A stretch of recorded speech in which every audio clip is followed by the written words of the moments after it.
भारत सरकार द्वारा अंडमान निकोबार द्वीप समूह में कई सारी योजनाएं चलाई जा रही हैं और अंडमान निकोबार प्रशासन द्वारा इन सारी योजनाओं का भलीभांति क्रियान्वयन किया जा रहा है। सरकार द्वारा चलाई जा रही इन सारी योजनाओं को जन जन तक पहुंचाने में प्रशासन प्रयासरत है ताकि इन योजनाओं का लोग लाभ उठा सके। सारी योजनाएं जो अंडमान निकोबार प्रशासन की ओर से जनता के हित में चलाई जा रही हैं, इसकी जानकारी जन जन तक पहुंचाने के लिए मुख्य सचिव केशव चंद्र के निर्देश पर प्रशासन के विभिन्न विभागों के सचिवों को आकाशवाणी और दूरदर्शन के माध्यम से चलाई जा रही योजनाओं की जानकारी देने के लिए एक सूची तैयार की गई है, एक श्रृंखला की शुरुआत की गई है। दूरदर्शन केंद्र पोर्ट ब्लेयर की ओर से भी इस श्रृंखला की शुरुआत हो रही है। प्रशासन की विभिन्न विभागों की ओर से चलाई जा रही योजनाओं की इस कड़ी में आज सबसे पहले हम ऊर्जा के क्षेत्र में बात करेंगे। बिजली एक प्रमुख समस्या इन द्वीपों में और बिजली की निर्बाध आपूर्ति सुनिश्चित करने के लिए प्रशासन की ओर से क्या योजनाएं चलाई जा रही हैं ताकि लोगों को राहत मिल सके, इस पर बातचीत करने के लिए आज हमने अपने स्टूडियो में आमंत्रित किया है अंडमान निकोबार प्रशासन के ऊर्जा सचिव श्री पंकज कुमार जी को। सर, आपका हमारे दूरदर्शन के स्टूडियो में बहुत बहुत स्वागत है। धन्यवाद। जैसा कि आप जानते हैं कि ऊर्जा बिजली एक प्रमुख समस्या रही है, हालांकि प्रशासन द्वारा इसके सुलझाने के लिए काफ़ी प्रयास किए जा रहे हैं, लेकिन पिछले कुछ सालों से हमें देखते आ रहे हैं, कुछ दिनों से हमें देखते आ रहे हैं कि बिजली की जो आपूर्ति है इसमें कहीं ना कहीं रुकावट उत्पन्न होती है, व्यवधान उत्पन्न होता है। तो इसकी आपूर्ति को सुनिश्चित करने के लिए, लोगों को निर्बाध बिजली की सप्लाई मिले, इसको सुनिश्चित करने के लिए प्रशासन की ओर से क्या कदम उठाए जा रहे हैं? मैं आपके माध्यम से लोगों को बताना चाहता हूँ, पिछले 10-12 दिन पहले बिजली का तापमान बढ़ने से लगभग 45 मेगावाट पीक डिमांड हो गया था, जो अभी पिछले 2-3 दिनों में तापमान घटने से लगभग 40 मेगावाट है। हमारे जनरेशन की कैपेसिटी 38 मेगावाट है, इसलिए ये 2 मेगावाट की डिफिशिएंसी है। पीक आवर्स में इसको हम डिमांड साइड मैनेजमेंट के द्वारा पूरा करने की कोशिश करते हैं। डिमांड साइड मैनेजमेंट का ये होता है कि जो मेजर इक्विपमेंट्स हैं, जैसे एसी है, मोटर है, गीजर है, हमने लोगों से रिक्वेस्ट किया है कि जो पीक आवर्स हैं, शाम के 5:30 बजे से 10:30 बजे रात तक, आप इसका उपयोग ना करें या मिनिमम करें। साथ ही साथ जो होटल और रिसॉर्ट्स हैं हमारे यहाँ पोर्ट ब्लेयर में, जिनकी संख्या काफ़ी ज़्यादा है, उनसे हमारा रिक्वेस्ट ये हुआ है कि वो अपने जो उनका कैप्टिव डेजी सेट है उसका उपयोग करें, ना कि हमारे बिजली विभाग द्वारा दिया हुआ पावर से करें। इससे हम ये डिमांड साइड मैनेजमेंट से ये 2 मेगावाट की डिफिशिएंसी को कम करने की कोशिश कर रहे हैं। वैसे हमारा 15 मेगावाट का एग्रीमेंट हुआ है प्राइवेट कंपनीज से, एक 10 मेगावाट का, एक दूसरा 5 मेगावाट का, जिसका JERC के पास प्रपोजल है, उसकी हेयरिंग हो चुकी है। इस माह के अंत तक उसका अप्रूवल आ जाएगा और हम आशा करते हैं कि जुलाई के अंत तक 15 मेगावाट का और प्रोडक्शन शुरू हो जाएगा। उसके बाद पोर्ट ब्लेयर और आसपास के क्षेत्रों में कोई बिजली की कमी नहीं रहेगी, जहाँ तक पीक डिमांड की बात है। सर, आपने कहा कि 38 मेगावाट अभी हमें मिल रहा है और 40 मेगावाट के आसपास की ज़रूरत है पोर्ट ब्लेयर और दक्षिण अंडमान के क्षेत्रों में। कुल मांग जो अगर हम बात करें, मांग की बात करें, तो 40 मेगावाट के आसपास टोटल ज़रूरत पड़ती है पीक आवर्स में। तो और अब 15 मेगावाट के आसपास, जैसा आपने कहा कि अगले महीने से 15 मेगावाट और मिल जाएगा। वैसे हमारे पास में कितनी, अगर हम पोर्ट ब्लेयर की बात करें, पोर्ट ब्लेयर एक बहुत बड़ा क्षेत्र है और दक्षिण अंडमान भी बहुत बड़ा प्रमुख व्यवसाय है जो भी पोर्ट ब्लेयर में, तो पोर्ट ब्लेयर में कितनी मेगावाट की आवश्यकता पड़ती है और दक्षिण अंडमान को अगर मिला दे तो पूरे के पूरे एरिया में हमारा कितना कुल मेगावाट की ज़रूरत पड़ती है? 40 या उससे ज़्यादा भी है? ये जो 40 मेगावाट मैंने बताया है वो पोर्ट ब्लेयर और आसपास के क्षेत्रों का है। इसमें पूरे दक्षिण अंडमान के ज़िले की बात नहीं है। जहाँ तक दक्षिण अंडमान ज़िले का 4 आइलैंड मेन है, लिटिल अंडमान, स्वराज द्वीप, शहीद द्वीप एंड स्ट्रेट आइलैंड।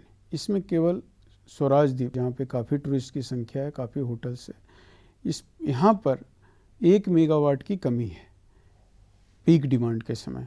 वो 1 मेगावाट भी हम डिमांड साइड मैनेजमेंट से कर रहे हैं।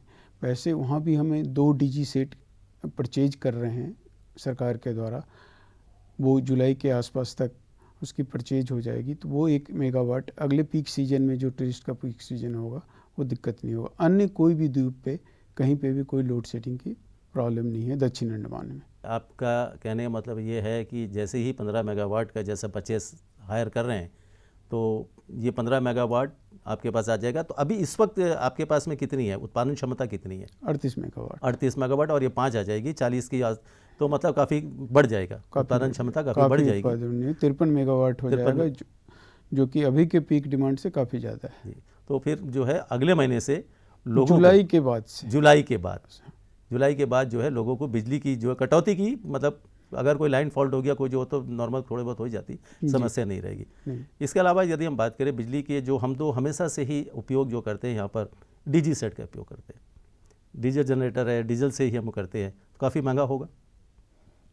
जी हाँ, डीजल का जो प्रोडक्शन कॉस्ट है 1 यूनिट का 41 रुपये 34 पैसे है, और हम जो लोगों को प्रोवाइड कर रहे हैं डोमेस्टिक कंज्यूमर को 2 रुपया 75 पैसा पर यूनिट है।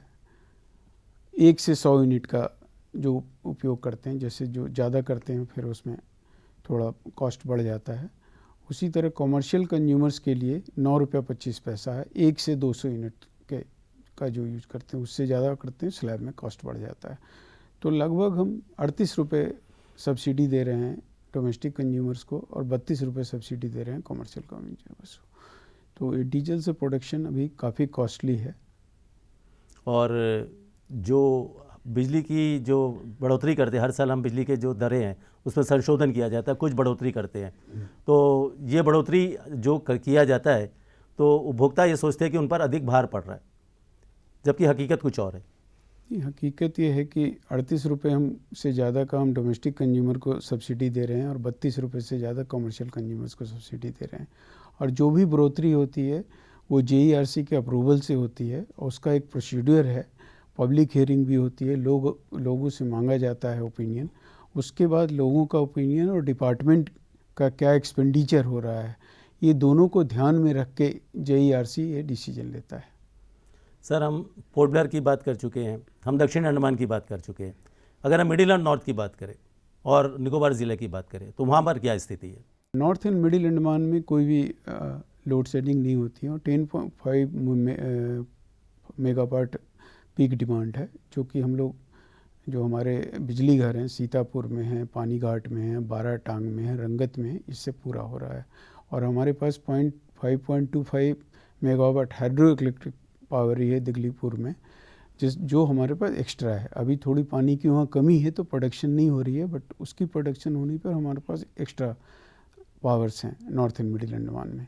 जहाँ तक निकोबार ज़िले की बात है, वहाँ लगभग 4.5 मेगावाट पीक डिमांड है, और वहाँ पे उससे ज़्यादा हमारे पास बिजली का प्रोडक्शन है। 7 द्वीप हैं करीब करीब निकोबार ज़िला में, और कहीं पे भी कोई बिजली का प्रॉब्लम नहीं है। तो जो कलपोंग हमारा जो पन बिजली परियोजना है कलपोंग में, तो उससे काफ़ी कुछ आपूर्ति हो जाती है, तो खाली डिगलीपुर तहसील के लिए वो काफ़ी वो रहता है कि बाकी एरिया में भी सप्लाई होता है? नहीं, अभी वो दिगलीपुर में ही होता है जी, वो जो हाइड्रो इलेक्ट्रिक प्रोजेक्ट। तो अगर हम इधर से बाराटांग से लेकर अगर हम मायाबंदर तक की बात करें तो ये भी इनका भी आपूर्ति मतलब ठीक ठाक ही है, वहाँ पर भी बिजली, वहाँ पे कोई दिक्कत नहीं है। नॉर्थ एंड मिडिल अंडमान में कोई नहीं, ना ही कभी कोई पब्लिक का हमारे पास ग्रीवांस आता है बिजली के लिए। हम इतने सब्सिडी आपने बताया, जैसा 38 रुपये के आसपास सब्सिडी सरकार देती है लोगों को डीजल आधारित बिजली लेने के लिए, तो इसका क्या विकल्प है? क्या इसको रिप्लेस किया जाएगा? क्योंकि हम अंडमान निकोबार द्वीप समूह में रहते हैं और सरकार भी चाहती है कि सौर ऊर्जा जैसे जो वैकल्पिक स्रोत है इनका उपयोग किया जाए। कितने सक्सेस हुए हैं हम सौर ऊर्जा के क्षेत्र में?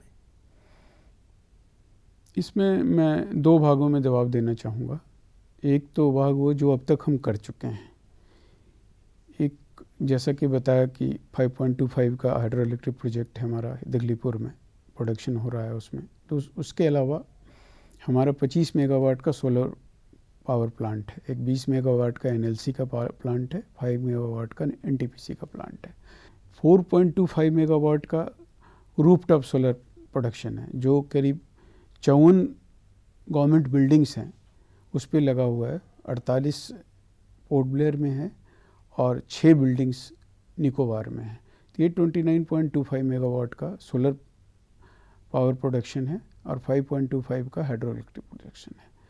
लेकिन केवल इससे काम नहीं चल सकता है, तो हम लोग फ्यूचर डिमांड को देखते, फ्यूचर रिक्वायरमेंट, दूसरा जो हमारे ऑनरेबल प्राइम मिनिस्टर जी का विजन है ग्रीनिंग ऑफ आइलैंड, और उसके ध्यान में रखते हुए हम लोग डीडीजलाइजेशन की ओर जाना चाहते हैं, जिसमें डीजल का मिनिमम उपयोग हो। और इसके लिए हम लोग 50 मेगावाट का हॉप टाउन जो है उसके पास एलएनजी प्लांट का लगाना चाह रहे हैं, जिसमें ऑलरेडी सिविल वर्क और इलेक्ट्रिक वर्क का टेंडर हो चुका है। गैस सप्लाई के लिए ऑयल कंपनी से बात चल रही है, और जैसी गैस सप्लाई की बात हो जाएगी फिर वहाँ पे वर्क शुरू हो जाएगा। इसके अलावा अभी मिनिस्ट्री ऑफ पावर और सेंट्रल इलेक्ट्रिसिटी अथॉरिटी के एक्सपर्ट कमेटी को ये काम दिया गया था कि आप विभिन्न द्वीपों की स्टडी करें और देखें कि कहाँ पे ये गैर परंपरागत ऊर्जा या रिन्यूएबल ऊर्जा जिसको कहते हैं पे हम प्रोडक्शन कर सकते हैं। तो उन्होंने एक रिपोर्ट सबमिट की है विभिन्न द्वीपों की, जहाँ पे कि सोलर प्लांट लगाया जा सकता है या विंड ऊर्जा प्लांट लगाया जा सकता है या बायोमास प्लांट लगाया जा सकता है। अब उस स्टडी एक्सपर्ट कमेटी के रिकमेंडेशन के बेसिस से पर हमने सेकी, जो कि गवर्नमेंट ऑफ इंडिया का पीसीयू है, solar energy corporation of India, उसको एक वर्क हमने डिजाइन किया है इस प्रोजेक्ट को इम्प्लीमेंट करने का, रिन्यूएबल एनर्जी प्रोजेक्ट का जो है। उसके अलावा हमें छोटे छोटे मॉड्यूलर एलएनजी प्लांट लगाने का भी है, जो ईईसीएल को ये काम दिया गया है और उस पर ऑलरेडी हम लोगों ने वर्क स्टार्ट कर दिया है। तो हमारा लॉन्ग टर्म में ये गोल है कि हम डीजल का से बिजली का प्रोडक्शन बंद कर देंगे और जो भी प्रोडक्शन होगा वो गैर परंपरागत ऊर्जा से ही होगा। जी बिल्कुल सही कहा आपने कि डीजल पर निर्भरता कम करना है और हरित ऊर्जा की ओर हमें आगे बढ़ना है। एलएनजी प्लांट की अभी आपने बात की, तो ये एलएनजी प्लांट का ये कब तक ये कंप्लीट हो जाएगा और कैसे लोगों तक जो है सप्लाई होगी? मुख्य भूमि में तो हम देखते हैं ये लगभग 3 साल लगेगा। ये गैस सप्लाई का एक बार टेंडर फाइनलाइज हो जाता है तो उसके बाद 3 साल लगेगा। 3 साल के बाद प्रोडक्शन शुरू हो जाएगा। उसके बाद ग्रिड के द्वारा हम जहाँ जहाँ कमी है वहाँ पहुँचाएंगे। जी, हम वैकल्पिक ऊर्जा की बात करते हैं, ऊर्जा के गैर परंपरागत स्रोतों की बात करते हैं, अक्षय ऊर्जा की हम बात करते हैं, सौर ऊर्जा की आपने बात की। अंडमान निकोबार में क्या पवन ऊर्जा सक्सेस हो सकता है या इस पर कुछ काम चल रहा है? पवन ऊर्जा का एक हमारा प्रोजेक्ट है निकोबार में 750 किलोवाट का, वो ऑलरेडी इस पर काम हो रहा है।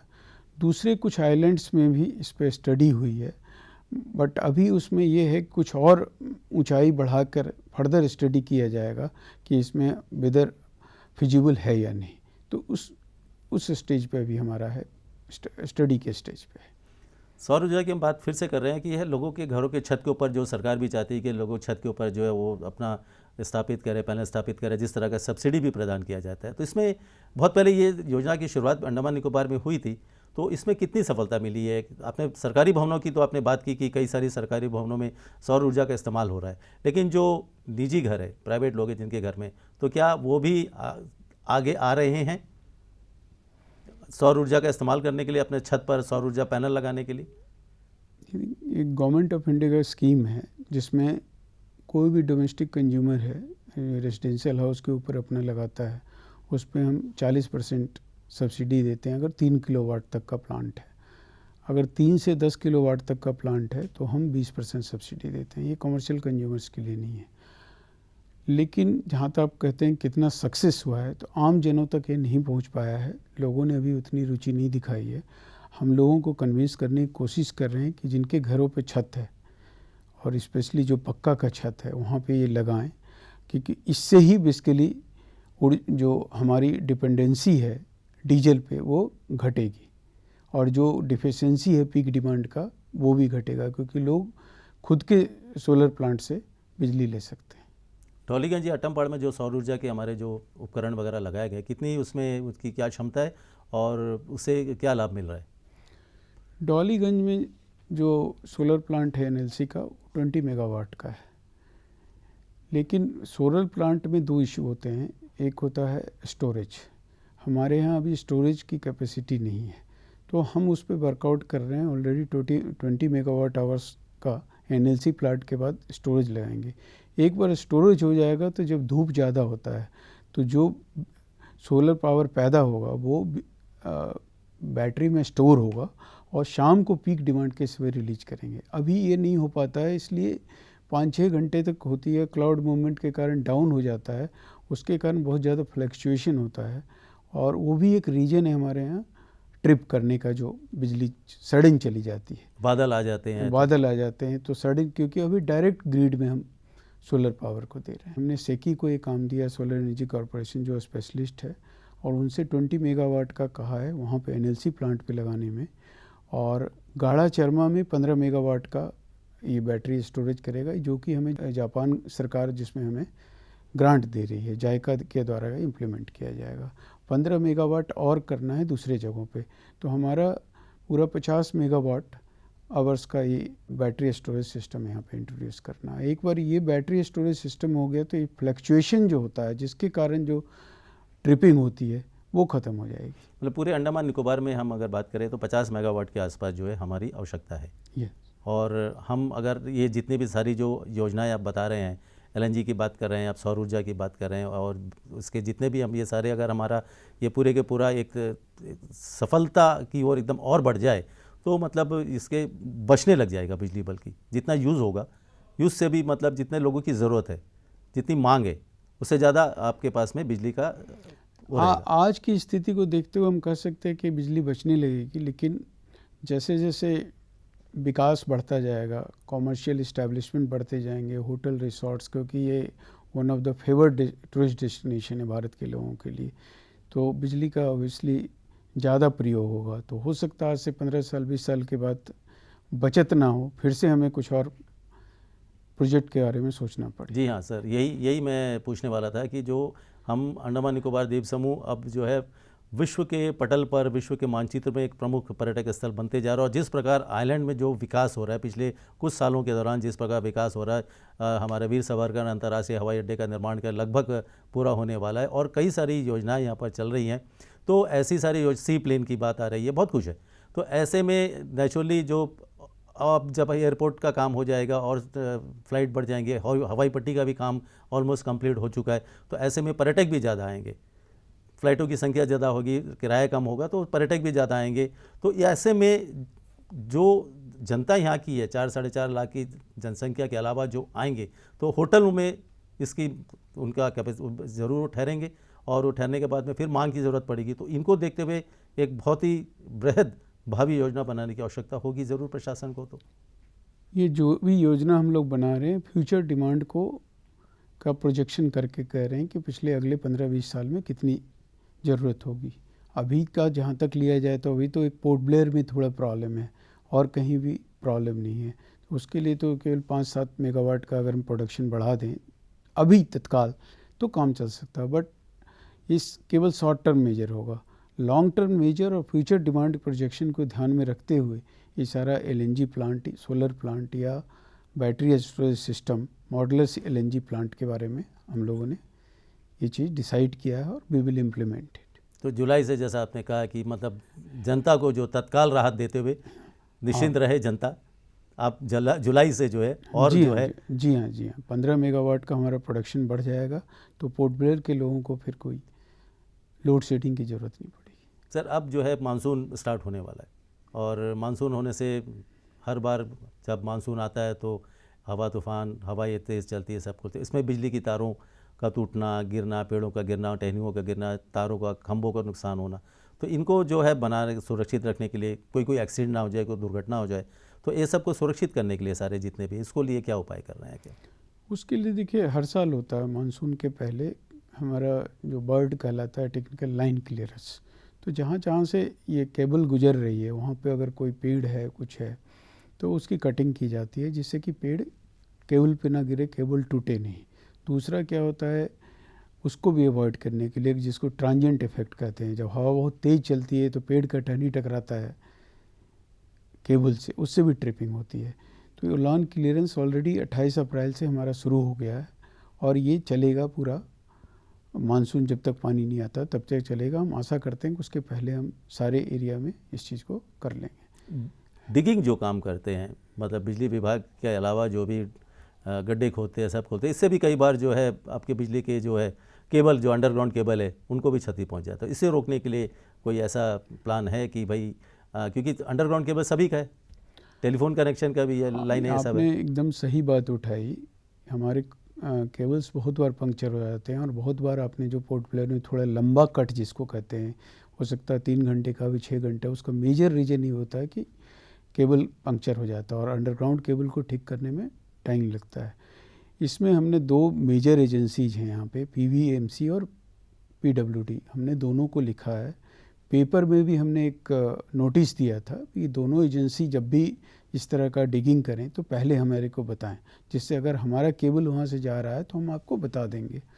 दूसरा, ऑलरेडी हमारे ऑनरेबल प्राइम मिनिस्टर ने एक मोबाइल ऐप का उद्घाटन किया था, उसको कॉल यू डिग बिफोर, उसका भी हमने यहाँ लॉन्च किया हुआ है। उस पर ये डिपार्टमेंट्स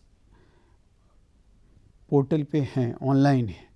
उसमें ये है कि जब भी आप डिगिंग कीजिए तो आपको उस पोर्टल पे इंफॉर्मेशन देना पड़ेगा। अगर PBMC डिगिंग करती है तो call you dig mobile app पे दें, वो जो कि IT डिपार्टमेंट इसको मैनेज करती है। चूँकि मैं सेक्रेटरी IT भी हूँ तो मुझे उसके बारे में जानकारी है।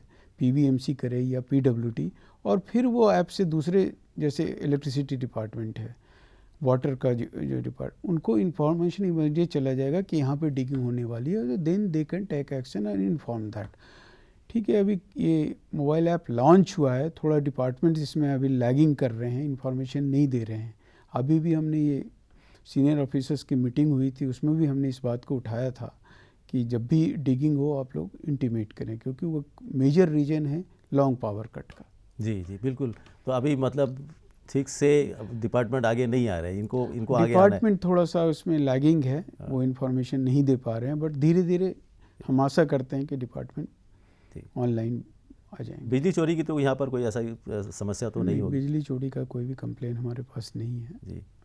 ऊर्जा सुरक्षा की हम बात कर रहे हैं, एनर्जी सिक्योरिटी की हम बात कर रहे हैं, तो इस पर क्या कार्रवाई हो रही है? एनर्जी सिक्योरिटी को आप 2 ढंग से देख सकते हैं कि हमारे यहाँ इस तरह की कोई घटना होती नहीं, इतना बड़ा कोई हमारे पास मेजर प्लांट है नहीं, छोटे छोटे प्लांट्स हैं। तो उसमें जो भी सुरक्षा के मानक हैं वो हम लोग ऑलरेडी उसको जब भी देते हैं, किसी प्राइवेट से भी हम एग्रीमेंट करते हैं तो इंश्योर करते हैं कि सुरक्षा का मानक हो। बड़े बड़े प्लांट्स में ज़्यादा होता है प्रॉब्लम, हमारे यहाँ छोटे छोटे प्लांट्स हैं 10 मेगावाट के, 5 मेगावाट के, 8 मेगावाट के। ये लोड शेडिंग की समस्या जो थी अभी, हालांकि हम ये अनुभव कर रहे हैं कि अब कुछ कम हुई है, तो इसमें और ये लोड शेडिंग की समस्या आपने काफ़ी कुछ बता चुके हैं, इस पर जानकारी दे चुके हैं। तो लोड शेडिंग की समस्या से भी अगर निपटा जाए तो इसके लिए भी कुछ योजना है कि लोड शेडिंग ना हो, खास करके क्योंकि उपकरणों का भी इसमें नुकसान पहुंचता है, व्यवसाय पर भी इसका असर पड़ता है, पर्यटक जो आते हैं उन पर भी इसका असर पड़ता है। लोड शेडिंग का रीजन जैसा मैंने बताया, जो डिफिशेंसी है हमारे जनरेशन की, उसको अभी हम डिमांड साइड मैनेजमेंट से कोशिश कर रहे हैं ठीक करने का, और उसमें हम लोगों से सहयोग चाहते हैं कि वो जो पीक आवर है 5:30 बजे से 10:30 बजे रात तक का, 5:30 से शाम से 10:30 बजे रात तक, उसमें मेजर जो इसको पावर गजलर इक्विपमेंट्स कहते हैं, एयर कंडीशनर है, एयर कूलर है, मोटर है, गीजर, इसका कम से कम उपयोग करें या ना उपयोग करें। गवर्नमेंट डिपार्टमेंट को भी ये है, सेम इंस्ट्रक्शन है कि आप AC का उपयोग न करें, और होटल्स को हमने ये कहा है कि इस पीरियड में आप अपने DG सेट का यूज करें। इसके द्वारा ही हम लोड शेडिंग कम करने की कोशिश कर रहे हैं। जो फर्दर शॉर्ट टर्म मेजर जो हमने कहा है वो जुलाई के बाद हो पाएगा, जो 15 मेगावाट का प्रोडक्शन शुरू हो जाएगा, फिर लोड शेडिंग की भी प्रॉब्लम नहीं होगी, एडवाइजरी की भी ज़रूरत नहीं होगी। बहुत दिनों से हम ये सुन रहे हैं कि सरकार का भी जो ये कहना है कि निजीकरण, ऊर्जा का भी निजीकरण किया जाए, तो इस पर अंडमान निकोबार द्वीप समूह में ऊर्जा के क्षेत्र का निजीकरण करने की दिशा में क्या प्रगति हुई है? गवर्नमेंट ऑफ इंडिया का एक डायरेक्शन था कि जो भी डिस्ट्रीब्यूशन फंक्शन है उसको प्राइवेटाइज किया जाए, ये पूरे भारत के लिए था। हमारे यहाँ लेकिन डिस्ट्रीब्यूशन, ट्रांसमिशन, जनरेशन अलग नहीं है, एक ही इलेक्ट्रिसिटी डिपार्टमेंट है जो तीनों काम करता है। तो यहाँ पे डिसाइड हुआ कि हम तीनों, डिस्ट्रीब्यूशन, ट्रांसमिशन और जो हमारा जनरेशन है जो इलेक्ट्रिसिटी डिपार्टमेंट करता है, वो तीनों को हम प्राइवेटाइज करेंगे। इसके लिए जो ट्रांजैक्शन एडवाइज़र है गवर्नमेंट ऑफ इंडिया ने डेलॉयट कंपनी को अपॉइंट किया। डेलॉयट कंपनी और इलेक्ट्रिसिटी डिपार्टमेंट ने मिलकर आरएफपी बनाया, जिस आरएफपी को चीफ सेक्रेटरी के अध्यक्षता में एक एम्पावर्ड कमेटी थी जिसको अप्रूव किया। उसके बाद ऑनरेबल लेफ्टिनेंट गवर्नर ने उस आरएफपी को अप्रूव किया है। अब हमने उस आरएफपी को मिनिस्ट्री ऑफ होम अफेयर्स भेजा है। Ministry of home affairs ministry of power से कमेंट लेकर उसके बाद उस पर डिसीजन लेगी। एक बार ministry of home affairs RFP को अप्रूव कर देती है, फिर हम ट्रांजैक्शन एडवाइज़र के सहयोग से और उनके सजेशन से टेंडर फ्लोट करेंगे इसमें पार्टिसिपेशन के लिए। तो अभी हम इस स्टेज पे हैं कि आरएफपी का अप्रूवल होगा, उसको टेंडर फ्लोट करेंगे। निजीकरण का, क्योंकि ये जितने भी कर्मचारी जो इसमें काम करने वाले हैं, तो निजीकरण होने से, क्योंकि एक लोगों के मन में डर बैठ जाता है, निजीकरण प्राइवेटाइजेशन, एक काफ़ी डर बैठ जाता है। तो क्या जो काम करने वाले लोग हैं इस पर विभाग में, कई बहुत बड़ा विभाग है, तो इसका कोई निजीकरण का कर्मचारियों पर भी असर पड़ेगा? निजीकरण का जो असर है, जो एसेट्स होता है, एसेट्स के साथ जो काम कर रहे हैं लोग भी ट्रांसफ़र होंगे, बट उसमें काफ़ी सेफ्टी क्लॉजेज रखा जाता है कर्मचारियों के लिए कि ये जाके तुरंत उनको निकाल नहीं सकते हैं। उनके जो पेंशन्स के, क्योंकि ये गवर्नमेंट एम्प्लॉइज़ थे, उसके लिए एक अलग फंड का अरेंजमेंट होता है कि they have to made provision for pension, और जो भी ये रिटायर करते जाएंगे अपने समय में उनको पेंशन दिया जाएगा। तो उसमें सेफ्टी क्लॉज होता है। ऐसा नहीं है कि केवल किसी प्राइवेट कंपनी को पे छोड़ दिया जाएगा उनके सारे। तो मतलब अभी निजीकरण का जो है, जो भी है काम है, वो अभी शुरुआती दौर में है। हाँ, ये कह सकते हैं शुरुआती दौर क्योंकि में। एलजी साहब भी अभी बीच में कुछ दिन पहले ही ऊर्जा मंत्री से मुलाकात कर इस बारे में चर्चा भी की है। हाँ, हमने भी अभी अखबार में पढ़ा है कि एलजी साहब ऑनरेबल पावर मिनिस्टर से मिलने गए थे, और उसमें ये था कि हम प्राइवेटाइजेशन को एक्सपेडाइट किया जाए। तो कुछ अगले 3-4 सालों के बाद ही कुछ इसका निष्कर्ष निकल सकता है, या अंतिम कोई निर्णय हो सकता है? निर्णय तो हो चुका है कि प्राइवेटाइज होना है, निर्णय उसमें कोई दिक्कत नहीं। अब प्राइवेटाइज होके चूँकि टेंडर फ्लोट होगा, उसमें टेंडर पार्टिसिपेट करना चाहिए। छोटी जगह है तो थोड़ा सा उसमें भी बड़ी बड़ी कंपनी जाने में थोड़ा संकोच करती हैं, तो देखना पड़ेगा कि उसमें किस तरह की कंपनी जाती हैं, वेदर दे आर इंटरेस्टेड और नॉट। वो टेंडर फ्लोट करने के बाद ही पता चलेगा। यही है, अदरवाइज निर्णय हो चुका है और जितनी जल्दी हो सकता है इसको कार्यान्वित किया जाएगा। भारत सरकार आत्मनिर्भर भारत की जो है काफ़ी ज़ोर शोर से इस पर जो है कार्रवाई कर रहा है। आत्मनिर्भर बनने की दिशा में हम आगे बढ़ रहे हैं। अंडमान निकोबार द्वीप समूह ऊर्जा के क्षेत्र में कब आत्मनिर्भर बनेगा? जैसा कि हमने पहले बताया कि हमारे जो योजनाएं हैं, 50 मेगावाट एलएनजी प्लांट जो हॉप टाउन पे है, और जो सोलर प्लांट्स के योजना है, विंड एनर्जी का जो हम स्टडी करवा रहे हैं, बायोमास प्लांट का हम लिटिल अंडमान में करना चाहते हैं प्रोडक्शन। इन सब के बाद ही हम कह सकते हैं कि हम आत्मनिर्भर हो पाएंगे, क्योंकि अभी तो हम डीजल के पर निर्भर हैं, और एक बार गैर परंपरागत एनर्जी से हमारे पास सफिशिएंट पावर प्रोडक्शन शुरू हो जाएगा, तभी हम इस और ये डिक्लेयर कर सकते हैं कि अब हम सेल्फ सफिशिएंट हो गए, आत्मनिर्भर, हम खुद पैदा कर रहे हैं बिजली। हमारे जितने भी पावर हाउस वगैरह हैं यहाँ पर, पोर्ट ब्लेयर में हैं, बाहरी द्वीपों में हैं, दक्षिण अंडमान में हैं, तो इनकी क्या स्थिति है? पावर हाउस भी तो काफ़ी पुराने हो गए होंगे, उनके मशीन वगैरह भी। उनकी मशीनें बीच बीच में हम रिपेयर भी करवाते हैं। जहाँ जिनका लाइफ ख़त्म हो जाता है उसको एक्सचेंज करते हैं, चेंज करके दूसरी मशीन होता है। डिपेंड करता है कि किस कंपनी से हमारा कैसा एग्रीमेंट है। पहले थोड़ा सा उसमें दिक्कत होती थी कि वो मशीन मेनलैंड जाता था, फिर जो है दूसरी मशीन तब तक ठीक होके आता था, रेकॉन जो है। अब क्या है कि वो मशीन, अभी हमने एक नया एग्रीमेंट किया है कि वो एक नया मशीन लेके आते हैं, रेकॉन किया हुआ मशीन, अब वो यहाँ ला के उसको यहीं पे चेंज करते हैं। तो वो जो टाइम था, जो पहले मशीन चली जाती थी और 1 महीना करीब 1.5 महीना लगता था मेनलैंड से उसको ठीक होके आने में, वो टाइम पीरियड अब नहीं हो रहा है, क्योंकि वो कंपनी लेके आती है दूसरी मशीन और वो इससे चेंज करके यहाँ से ले जाती है। डीजल का ही अभी तक हम उपयोग करते हैं, तो भारी द्वीपों में भी हालांकि वहाँ पर जो जैसा आपने बताया 5-6 मेगावाट की आवश्यकता पड़ती है, तो डीजल सप्लाई करना पड़ता है। और ख़ास करके जब मौसम ख़राब होता है, जलयान व्यवस्था बाधित होती है, तो ऐसे में डीजल पहुँचाने के लिए क्या पहले से ही वहाँ पर भंडार सुविधा मौजूद है, रहता है, उपलब्ध है? एक हमेशा हम एक मान के चलते हैं कि लगभग 21 दिन का 30 दिन का डीजल की सप्लाई रहे। तो कभी भी कोई इस तरह का सिचुएशन आता है, कोई नेचुरल कैलेमिटी आती है, कोई डिजास्टर आती है, तो ऐसा ना हो कि वहाँ बंद हो जाए। तो ये हमेशा इस चीज़ को ध्यान में रखा जाता है कि डीजल की पहले से ही सप्लाई हो। It is treated as a essential supply. और निकोबार ज़िले में और निकोबार अगर हम बात करें, निकोबार ग्रुप ऑफ आइलैंड्स की बात करें, तो वहाँ भी ऐसी कोई समस्या नहीं है? नहीं, वहाँ भी कोई समस्या नहीं। तो अब वहाँ भी आपूर्ति सुनिश्चित करने के लिए प्रयास हो रहे हैं पूरे, मतलब अंडमान निकोबार में ये जो है बिजली की आपूर्ति को सुनिश्चित करने के लिए प्रयास हो रहे हैं। और अंत में अगर मैं आपसे ये अनुरोध करूँ कि ऊर्जा का इस्तेमाल करने वाले जितने भी हमारे दर्शक है, श्रोता है, उनसे आप क्या कहना चाहेंगे? मैं लोगों से ही अपील करना चाहता हूं कि जैसे मैंने पहले बताया कि हम लोग डीजल से प्रोडक्शन कर रहे हैं बिजली की, जो काफ़ी कॉस्टली है और सरकार का काफ़ी पैसा सब्सिडी में जा रहा है। इसलिए आप बिजली का जुडिशियसली उपयोग करें और अभी तत्काल का समय देखते हुए आप पीक टाइम में, जो कि हम लोग मानते हैं 5:30 बजे शाम से 10:30 बजे रात तक है, जिसमें कि शॉप्स भी खुली होती हैं, घरों में भी सब लोग ऑफिस से काम से आ जाते हैं जहाँ ज़्यादा बिजली की ज़रूरत होती है, आप जुडिशियसली बिजली का उपयोग करें। और जो मेजर पावर गजलर इक्विपमेंट्स हैं जैसे एसी है, मोटर है, गीजर है, इस तरह के इक्विपमेंट्स का उपयोग न करें।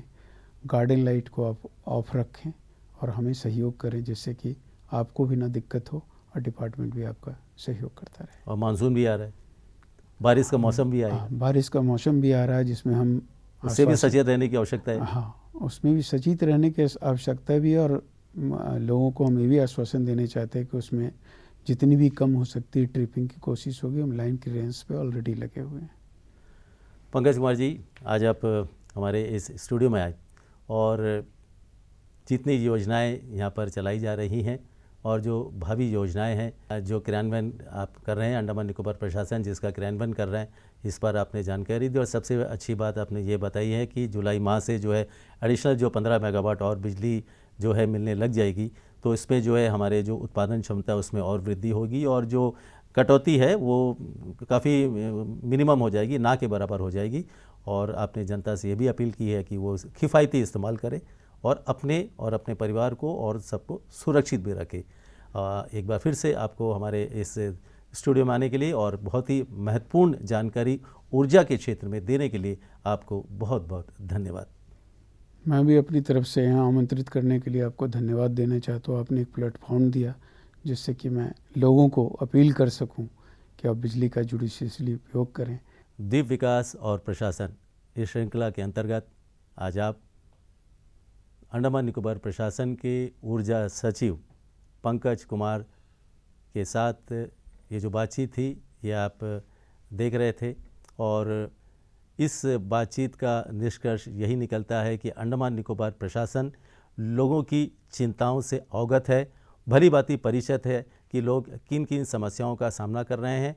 ऊर्जा के क्षेत्र में आत्मनिर्भर बनने की दिशा में अंडमान निकोबार प्रशासन प्रयासरत है और आने वाले समय में जो भी चुनौती होगी उसका सामना करने के लिए भी प्रशासन तैयार है। जिन जिन योजनाओं को प्रशासन ने अपने हाथ में लिया है उनका सफल क्रियान्वयन किया जाएगा ताकि लोगों को है बिजली की समस्या से बिल्कुल भी सामना ना करना पड़े।